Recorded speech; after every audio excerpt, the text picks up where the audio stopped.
There are hundreds of children in Arizona who are missing right now from state custody. But who is out there looking for them? Over 1 million children vanish each year.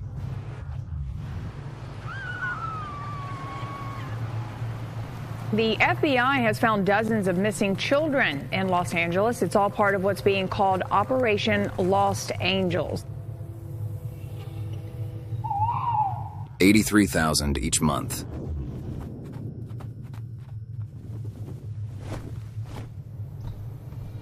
They found nearly 978 children went missing in 2019. 2,700 a day.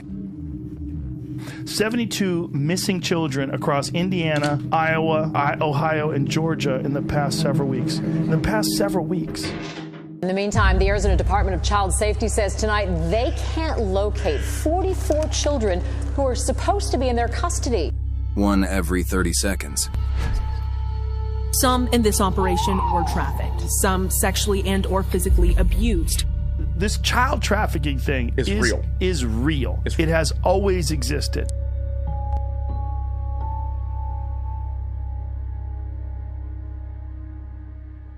Well, my name is Nancy Schaefer, and I'm from the state of Georgia in the United States.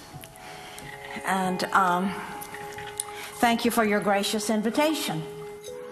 I will share with you on the unlimited power of Child Protective Services. I served in the Georgia State Senate. And after 4 years of viewing the ruthless and unsparing actions of Child Protective Services, I wrote a scathing report entitled "The Corrupt Business of Child Protective Services." The report cost me my Senate seat. This is not to say that there are not those children in wretched situations who need to be removed. There are, and we all agree. If you have history in your past, you know of a story of an abusive child who was saved by CPS, you can't then assume that CPS saves everybody. Who is mainly involved in CPS? Hospitals and doctors. Why? Because people trust hospitals and doctors. They shouldn't, but they do. And in the same hospital where babies are being born, the same hospital, babies are being kidnapped. In the same place where people are being cured of cancer, the same place people are being killed with remdesivir and ventilators. And people can't separate that because they see it all as one. Something's either all good or it's all bad. But tonight, I'm talking about those children removed from their homes intentionally for profit. What is child trafficking? Child trafficking is when you kidnap a child for profit. In other words, if you take a child from its family and give it to somebody else for money, that's the definition of child trafficking. But what you need to recognize is that defines what the states are doing with the federal government. There was no order. There doesn't have to be an order. My baby is fine. The mommy can go without doctor's order, but not the baby.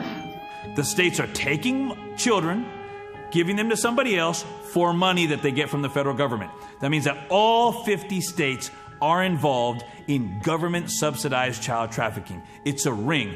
It is the largest and most pervasive child trafficking ring in the history of the world by sheer money and numbers.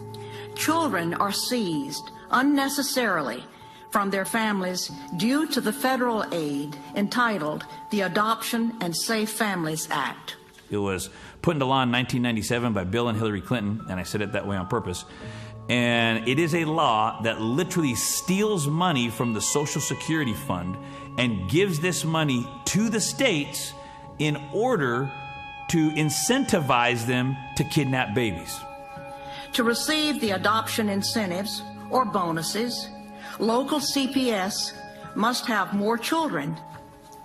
They must have more merchandise to sell. Every child, once you've added it all up, is worth approximately $1 million to the state. But we've been told that this is a $60 to $80 billion a year industry, meaning the federal government is taking $80 billion a year and giving that money to all of the 50 states to kidnap children. Parents are victimized by the system that makes a profit for holding children longer and bonuses for not returning children to their parents. But their own statistics state that 83% of all children who are taken by CPS, Child Protective Services, are for unsubstantiated allegations, meaning never should it have happened in the first place. So that imagine anything else in the world where you know you get it wrong 83% of the time and you admit it, but you just keep doing it. Case workers and social workers are often guilty of fraud. They withhold and destroy evidence. It doesn't make any logical sense as you study this all across the country, and it specifically doesn't make any sense in the case of my grandson, baby Cyrus.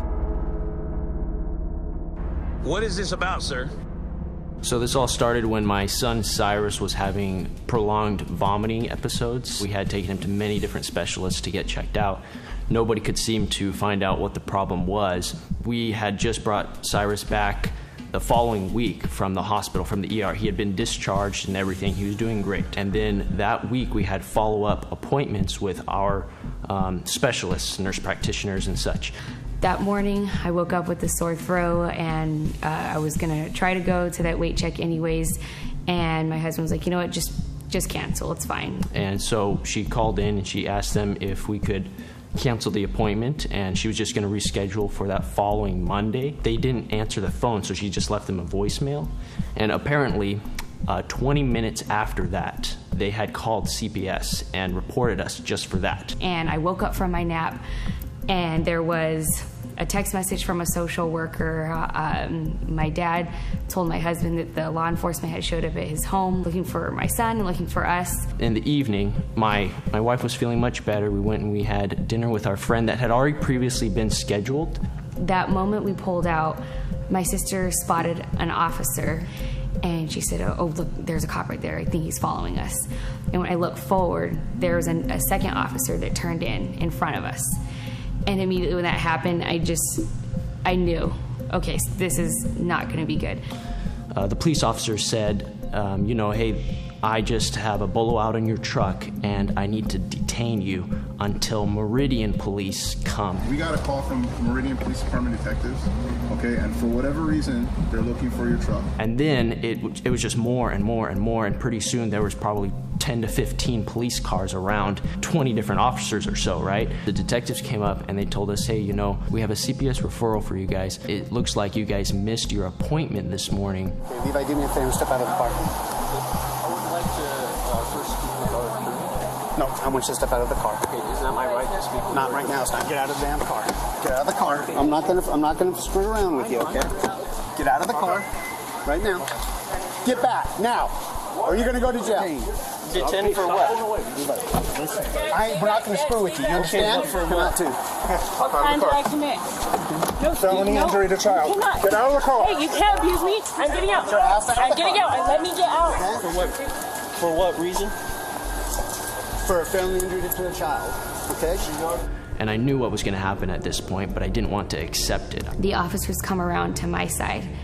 They open the truck door, and at this moment, when this is all happening, I remembered what I prayed, and immediately I knew, I had no doubt in my mind they were going to take him, that no matter what happened, they were going to take him.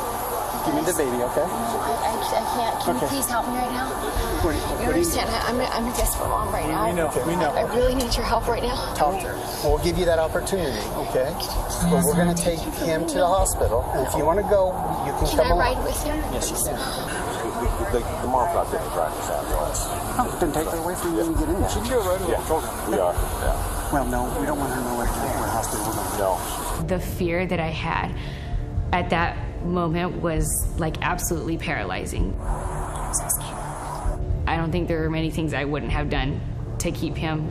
And so he says, come into the ambulance with the baby. We just want to check on him. We won't separate you. You can go to the hospital with him. You can ride in the ambulance, and you won't be separated. I promise you. You can trust me. The officer told me that I could go with him in the ambulance into the hospital. Yeah, and I don't know what was said before then. I was not a part of that conversation. You can't take him. You can't. Okay. Guys, I can't. You understand what happens when the state takes custody of babies? I've seen this so many times. I can't be that next person. It has been reported over and over that 6 times as many children die in foster care than in the general public. Once a child is legally kidnapped and placed in official safety, the child is far more likely to suffer abuse, including sexual molestation and/or rape. So you have one option at this point. You need to give him to the EMT, and you can go on your merry way with your friends and your family who's out there. That's not merry at all. Or I remove him from you and you go to jail. You need to make that decision. You need to make it now, please. I won't let him go. Okay. Go ahead and jump out of the way for me.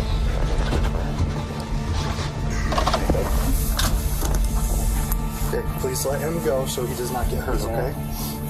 Come here, little buddy. Okay. You promise? I promise I will take this. I let him go.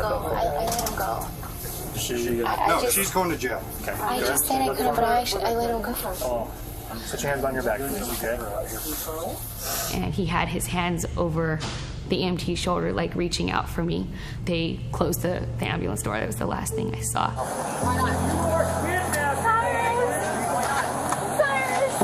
No, go in the car. Cyrus. In the car. It's all right. It's okay. Cyrus. It's okay. In the car. No, let me say bye. You're going to make it worse. You're going to make it worse. Say goodbye. These are crimes against humanity for financial gain. Rights are removed from parents. Human rights, civil rights, and even religious rights. But this is a level and order of magnitude in terms of wickedness right up there with abortion and all other great evils. Man stealing is a capital crime, meaning God says those people who kidnap or who steal other men by force are worthy of death. These parents, trapped in the system, become like refugees.